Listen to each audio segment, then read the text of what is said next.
તો ખાતરના ભાવ મુદ્દે કેન્દ્રીય મંત્રી મનસુખ માંડવિયાએ નિવેદન આપ્યું છે। મહત્વનું છે કે દેશમાં ફોસ્ફરસના ઉત્પાદનના અભાવને કારણે ભાવ વધ્યા હોવાનું મનસુખ માંડવિયાએ જણાવ્યું છે। આંતરરાષ્ટ્રીય માર્કેટમાં ભાવ વધવાને કારણે ખાતરના ભાવ વધ્યા હોવાનું નિવેદન પણ મનસુખ માંડવિયાએ આપ્યું છે।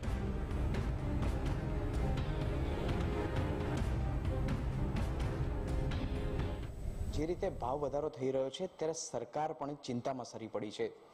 કેન્દ્રીય મંત્રી મનસુખભાઈ માંડવિયા સાથે વાત કરીશું।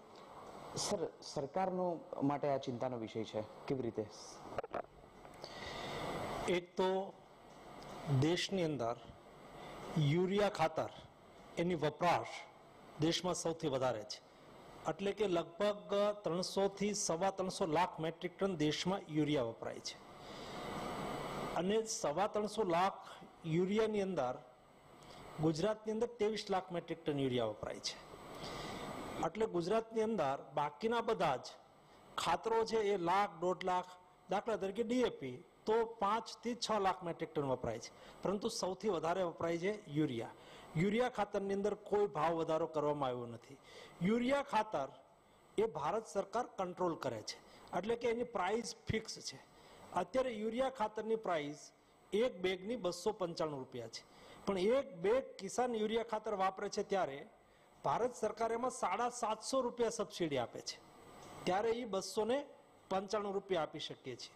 ક્યારેક ઉત્પાદન કોસ્ટ આયાત ઉપર કેટલુંક ડિપેન્ડેન્ટ થવું પડતું હોય ત્યારે જે ભાવે પડ્યું હોય એ ભાવે વધઘટ સબસિડી કરીએ છીએ અમે, પરંતુ કોઈ માર્કેટ રેટની અંદર ફેરફાર કરતા નથી। જ્યારે ડીએપી, એમઓપી, એનપીકે આ બધા જ ફોસ્ફેટિક અને પોટાશના ખાતરો છે। આપણા દેશની અંદર ફોસ્ફરસ નથી, આપણા દેશની અંદર પોટાશ નથી। 100% આ ખાતરો આપણે વિદેશથી આયાત કરવું પડે છે, એટલે એના તત્વો વિદેશથી આયાત કરવા પડે છે।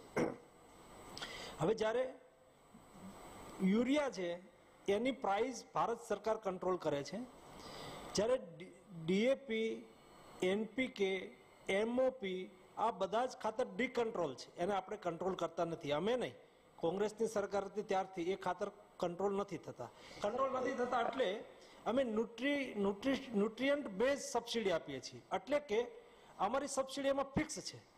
આંતરરાષ્ટ્રીય માર્કેટ વધે ત્યારે એના ભાવ વધે છે, આંતરરાષ્ટ્રીય માર્કેટ ઘટે ત્યારે એના ભાવ ઘટે છે। દર મહિને આના ભાવ વધઘટ થતા હોય છે। સર, તો ભાવ વધારો થવાનું કારણ શું છે?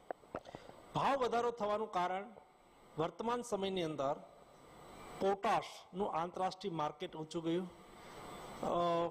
ફોસ્ફરસનું, રોક ફોસ્ફેટનું આંતરરાષ્ટ્રીય માર્કેટ ઊંચું ગયું। આંતરરાષ્ટ્રીય માર્કેટ ઊંચું થવાથી એના ભાવમાં વધારો થયો છે। અમે અમારી જે સબસિડી છે, એક બેગ ડીએપી કિસાન વાપરે છે તો અમે 550 રૂપિયા સબસિડી કિસાનને આપીએ છીએ। અમે સબસિડીમાં કોઈ ઘટાડો કર્યો નથી, પરંતુ એ ડીકન્ટ્રોલ હોવાથી, એટલે કે ભારત સરકાર આ ખાતર ઉપર એના પ્રાઇસને નિયંત્રિત નથી કરતું, એટલે જ્યારે આંતરરાષ્ટ્રીય માર્કેટ પોટાશનું, ફોસ્ફરસનું વધે છે ત્યારે ડીએપી, એનપીકે, એમઓપી, એસએસપી આ બધા જ ખાતરમાં નાનો મોટી વધઘટ થતી હોય છે, અને જ્યારે માર્કેટ ઘટે ત્યારે ઓટોમેટિક એનું ભાવ ઘટી જતા હોય છે। એમાં અમે ફિક્સ સબસિડી આપીએ છીએ, એને ન્યુટ્રિયન્ટ બેઝ સબસિડી કહેવામાં આવે છે। આભાર સર, ટીવી9 સાથે વાત કરવા બદલ। તો જે રીતે મનસુખભાઈએ જણાવ્યું કે આંતરરાષ્ટ્રીય લેવલે જે રીતે ખાતરોની કિંમતમાં ભાવ વધારો થયો છે અને તેના જ કારણે ભાવ વધારો થવા પાછળનું કારણ ગુજરાતમાં પણ જોવા મળી રહ્યું છે। સરકાર પણ આના માટે પ્રયત્નશીલ છે અને સરકાર માટે પણ ચિંતાનો વિષય છે, પરંતુ જે રીતે આંતરરાષ્ટ્રીય માર્કેટમાં ભાવ ઉપર જઈ રહ્યા છે અને તે જ કારણસર અહીં ગુજરાત ખાતે પણ જવાબદાર છે। કેમેરા પર્સન મનીષ કડિયા સાથે નિર્મલ દવે, ટીવી9।